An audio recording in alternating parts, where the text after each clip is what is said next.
भजन वाणी समर्पण पूज्य गुरु कर कमलों में श्रीमान अनिल जी ध्वजारोहण करता परिवार साढ़े उम्र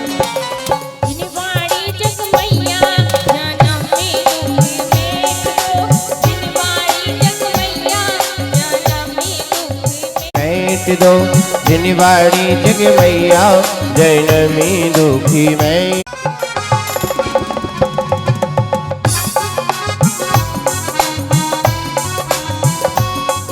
यथास्थान विराजे। ओम ओम ओम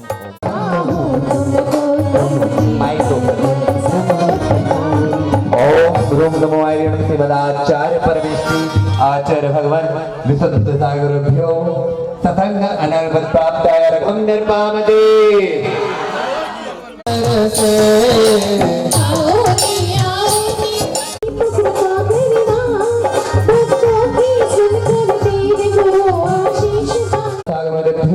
अत्र अवतरत सम्भूषणावाहनं जय हो जय हो जय हो अत्र तिष्ठठाठ स्थापनम् अत्र मम सन्नतो भव भव वसत सन्नदीकरण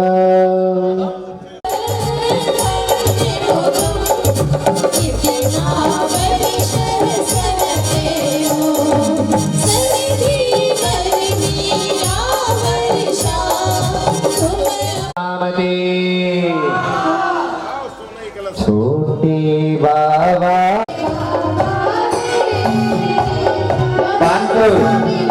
मानपुर समाज चंदन लेकर आए नाथ मोरे बाबा मुस्काए रे पधर स्वामी मोरे अन्य काले छोटे पधर स्वामी मोरे अन्य नारे हर स्वामी मोरे अन्य नारे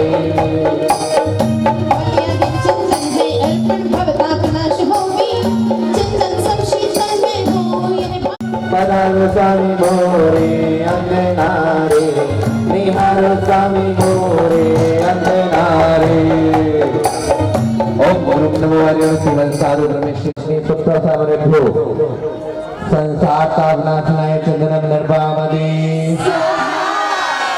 अभिजात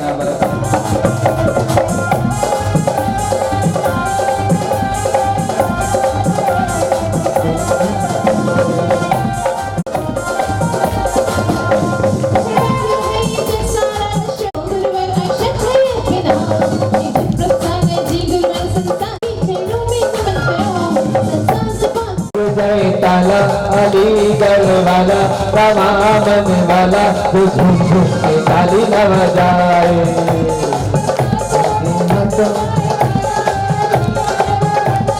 मामन वाला जो की ताली न बजाए ओम नमो सर्वसाधारण पावती अब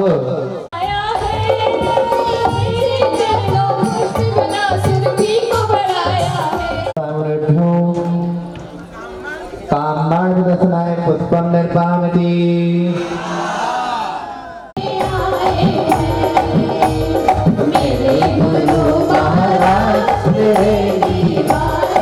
कहाँ से आए हैं? टीकमगढ़ से।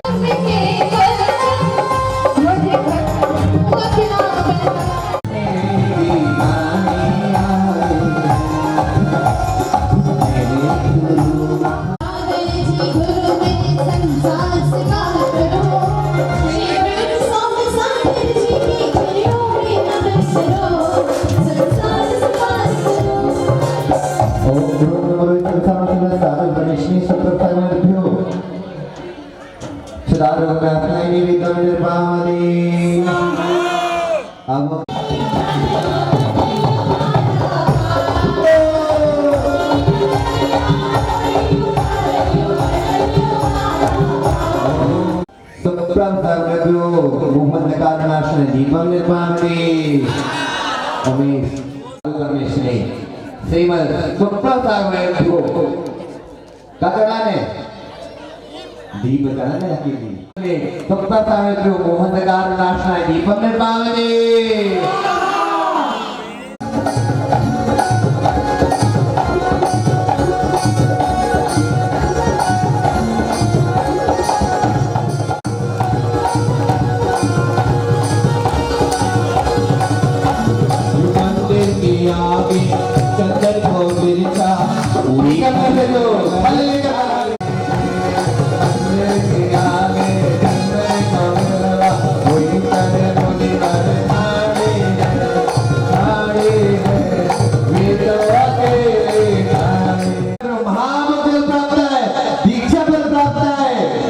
धर्म निर्मावती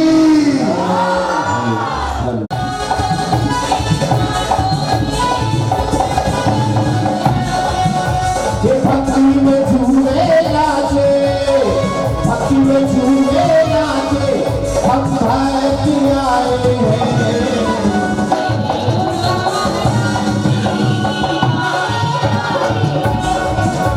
हमें बोलो महाराज तेरे।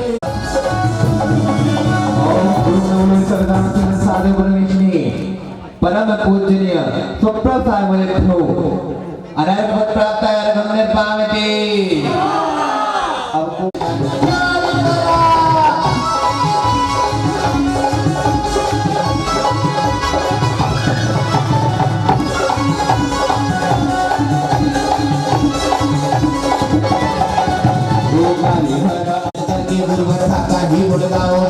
भक्ति पूजन करके गुरुवर ठाका ही गुरुगाओ हमारी नीति हमारी नीति सतोदे गुरुदास हमारी ठाका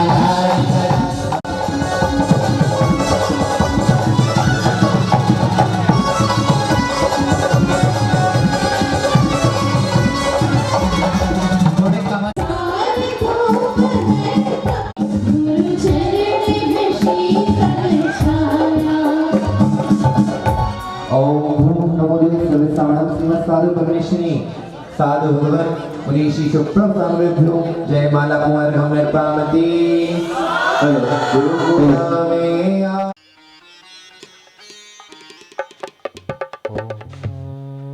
मामा जी राजकुमार जी मामा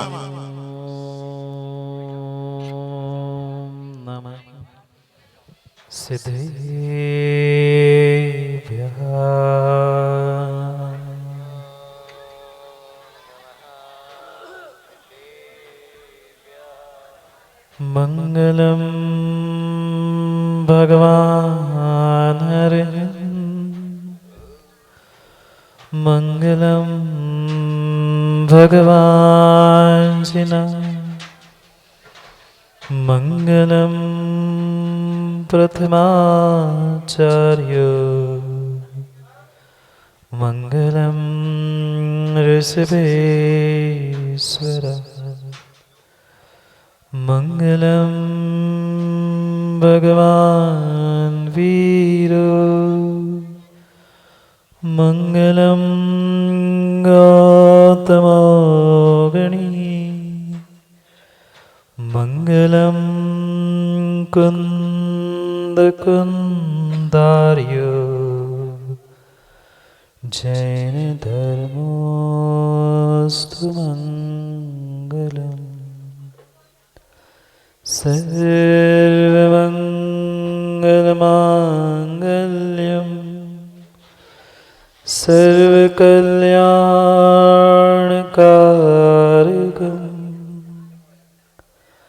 प्रधानं सर्वधर्माणां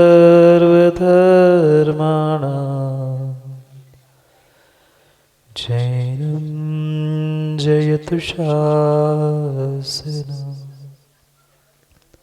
जैनं जयतु शासनम् जैनं जयतु शासनम्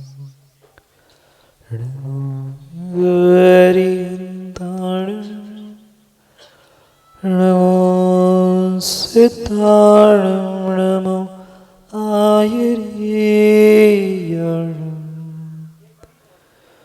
नमो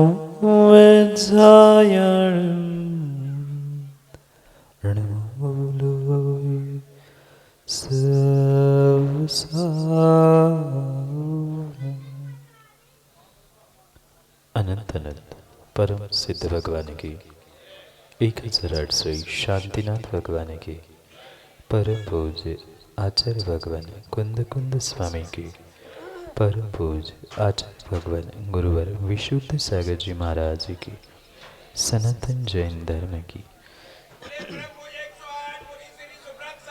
गुरुदेव की परम पूज्य मुनि संघ की अंतिम तीर्थेश वर्धमान स्वामी के शासन में हमसे विराजते हैं और उनकी यह पावन पीयूष देशना हम सभी के लिए परम उपकारी। भव्यात्मा,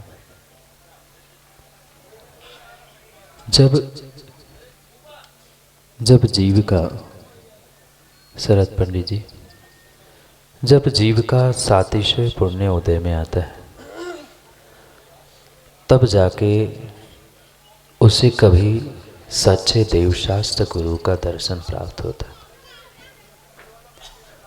और ऐसे सातिशय पुण्य में भी महासातिशय पुण्य तब प्राप्त होता है जब ऐसे खोटे काल में, जहाँ तीर्थंकरों का, अवधि मनंपर्य ज्ञानियों का कोई आना जाना नहीं है, ऐसे खोटे काल में भी जब एक सम्यक दृष्टि जीव अपने भगवान और अपने गुरु के समीप पहुंचकर उस भगवान के पंच कल्याणक महामहोत्सव को मनाने के लिए अपने भावों को संजोता है,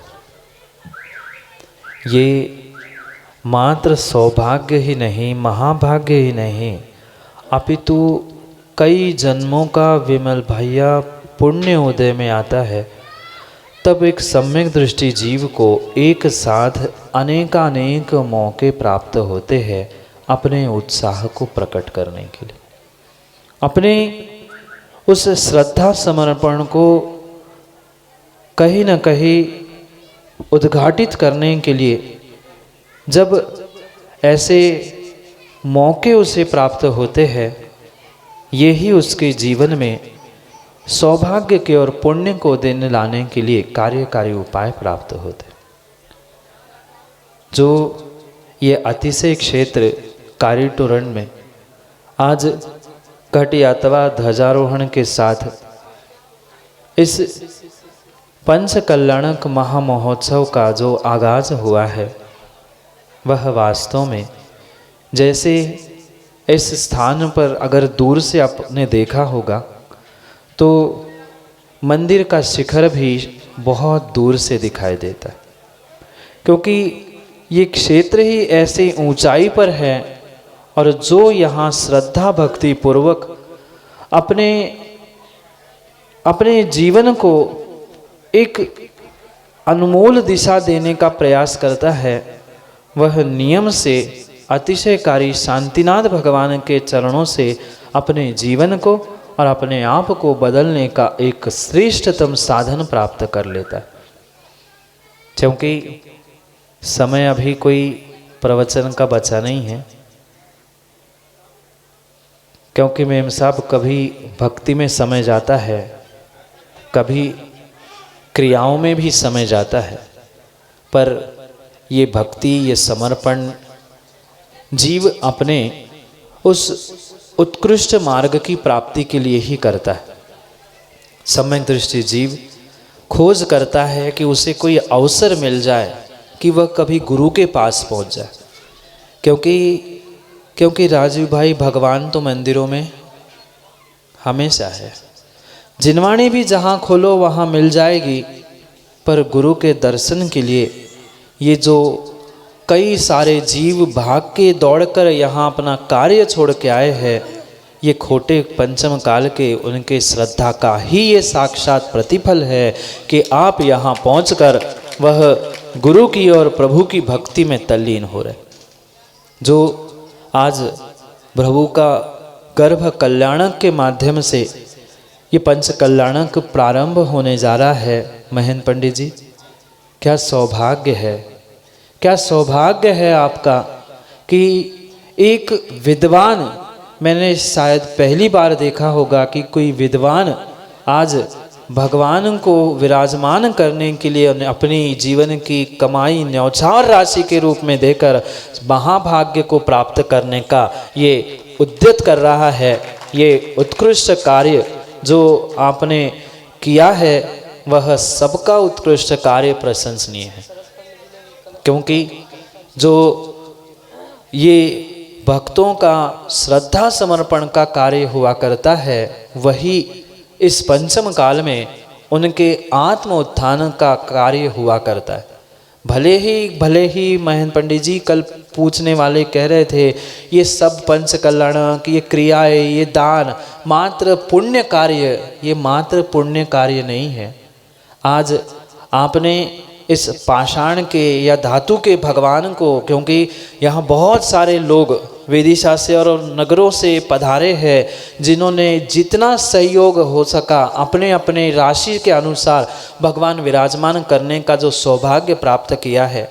आज भले ही उस पाषाण और धातु के भगवानों को आप विराजमान करने का पुरुषार्थ कर रहे हैं, पर जीवन में वह क्षण माँ बहुत शीघ्र आ जाए कि ये आत्मा भी परमात्मा बन जाए। पाषाण से तो परमात्मा 5 दिन में बन जाता है, बन जाएगा। 17 तारीख को भगवान मोक्ष चले जाएंगे, उनका विधिनायक भी विराजमान हो जाएंगे, पर जैसे पाषाण से परमात्मा 5 दिन में बना जाता है, हमें भी आत्मा से परमात्मा बनने की उस कला को सीखने की आवश्यकता है। वह भी ज़्यादा समय नहीं लगेगा। जैसे भगवान से पाषाण से परमात्मा बनने के लिए ध्वजारोहण करता 5 दिन चाहिए, 7 दिन चाहिए, ऐसे हमें भी आत्मा से परमात्मा बनने के लिए 7 दिन से ज़्यादा नहीं लगेंगे। 7 दिन से जब भी भगवान बनेंगे पंडित जी, सोमवार से लेकर रविवार के 7 दिनों में ही बनेंगे, 8वां दिन लगेगा ही नहीं। इसलिए चाहे जिन्होंने जैसे जैसे सहयोग करते हुए ये अपनी श्रद्धा समर्पण का एक प्रतिफल प्राप्त करने का पुरुषार्थ किया है, क्योंकि किसी ने भगवान विराजमान करने का सौभाग्य प्राप्त कर लिया तो शरद बनारसी पहुंच के कह रहे हमारी तरफ से, क्योंकि लोटे से, अरे अभी कल की बात ही चल रही है, तुम्हारे कलश की बात कर रहे, बैठो। अभी तो आज मात्र गुरु के उस जन्म महोत्सव को मनाने के लिए दूर दूर से नगरों से श्रावक और भक्त आए हैं। कल साक्षात परमात्मा का इस अयोध्या नगरी में अवतरण होगा और यह कारिटोरण अयोध्या के रूप में पुनः कुछ दिनों के लिए परिवर्तित होगा, क्योंकि कई वर्षों से जो महेंद्र मामा तुम्हारे हस्तिनापुर का इंतज़ार था, वह बानपुर ऐसा ऐतिहासिक पंचकल्याणक पूरे देश में जिसकी गूंज थी, ऐसे उस हस्तिनापुर नगरी से पुनः इस अयोध्या नगरी की ओर भगवान आदिनाथ बालक का जन्म कल्याणक कल मनाने के लिए आप लोग नहीं आओगे ना? आप लोग तो शायद सब पता नहीं कौन कौन रहेगा। पुण्यात्मा ही डीके ऐसे पुण्य अवसरों को प्राप्त करने का सौभाग्य प्राप्त करता है। जब घर में एक बालक जन्म लेता है तो कितनी खुशियाँ प्रशांत मनाई क्या? छोटा हुआ था तब, जब एक छोटा बालक जन्म लेता है तो इतनी खुशियाँ होती है। कल 3 लोक के नाथ यहाँ इस धरा पर अवतरित होने वाले हैं। ये हस्तिनापुरी नगरी बनने वाली है, ये अयोध्या नगरी बनने वाली है। ये अयोध्या नगरी और अयोध्या नगरी में ये जितने जीव है, कोई ऐसा जीव नहीं होना चाहिए, कोई ऐसा जीव नहीं होना चाहिए कि जिसका मुंह मीठा नहीं हो। क्या 3 लोग के नाथ इस धरा पर अवतरित हो और सनत बनारसी तुम किसी का मुंह मीठा नहीं कर पा हैं? क्या संकल्प लेके आए? एक बूंदी बांटेंगे?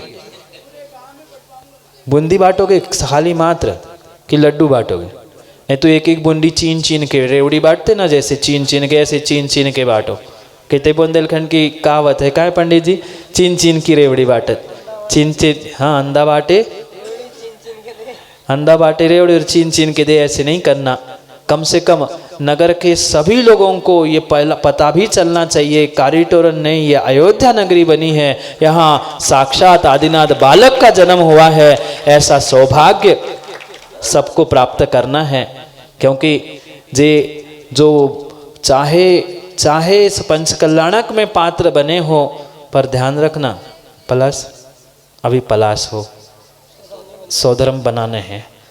दोपहर से सौधर्म बनेंगे, साक्षात 3 लोक के उस बालक को जन्म देने वाले माता पिता भी आपको सामने देखने को मिलेंगे, क्योंकि ये आज गर्भ कल्याणक है।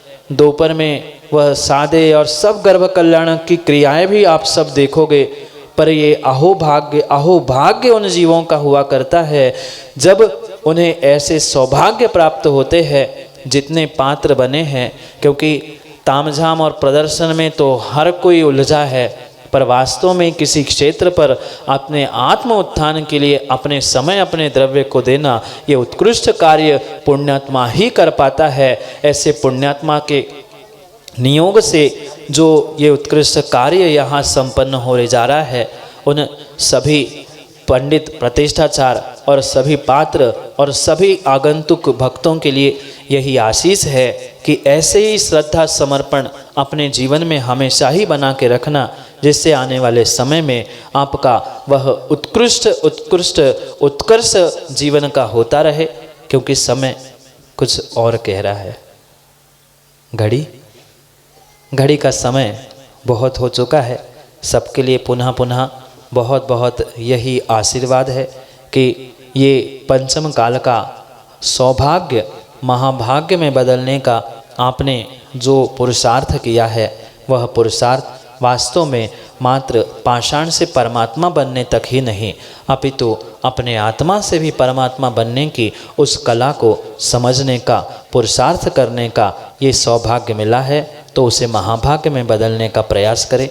समय बहुत हुआ, पुनः दोपहर में पंडित जी समय देंगे तो पुनः हम बोलेंगे, नहीं तो वे तो बोलते ही रहेंगे अखिलेश। इसलिए समय का ध्यान रखते हुए हमें समय पर समय के कार्यों के लिए समय को समझना है। सबके लिए पुनः पुनः बहुत आशीष के साथ समय को समय पर समझना है। गुरु के चरणों में यहाँ से परोक्ष रूप से यही कोटि कोटि बार नमोस्तु के साथ यही भावना है कि हे भगवान, आपने ये जो दूसरा जन्म हमें इस दिगंबर मुद्रा का दिया, वह दूसरा जन्म इस मनुष्य पर्याय के सार्थक करने के लिए ही, धर्म की प्रभावना करने के लिए ही प्रयोग में लग जाए। क्योंकि ये मनुष्य पर्याय नहीं मिली होती तो शायद ये दिगंबर मुद्रा भी नहीं होती, और दिगंबर मुद्रा यहाँ नहीं होती तो शायद आप सब इंदु यहाँ नहीं होते।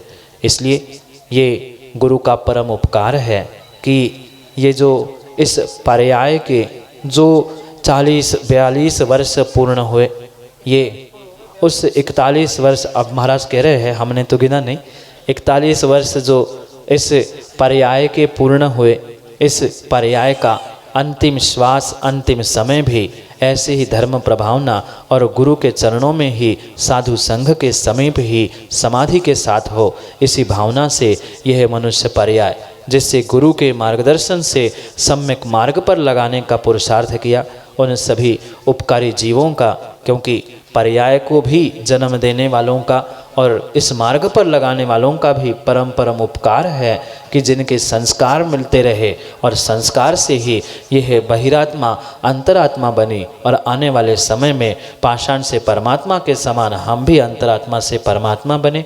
इसलिए प्रभु और गुरु के चरणों में परोक्ष रूप से कोटि सहा नमोस्तु के साथ यही भावना कि भगवान इस मनुष्य पर्याय की उत्कृष्ट अवस्था, ये दिगंबर भेष निर्ग्रंथ मुद्रा को प्राप्त कर लिया, बस अंतिम भावना समाधि से लेखना भी गुरु चरणों में, गुरु आशीष से साधु संघ और चैत्यालय सतघोष संस्कृत उस सिद्धांतों का सदघोष आदि के निमित्त से ही हो। यही भावना से समय पर समय की बात के लिए पुनः समय पे मिलते हैं, क्योंकि समय पे किया गया काम समय को दिलाता है। बोली भगवान महावीर स्वामी की।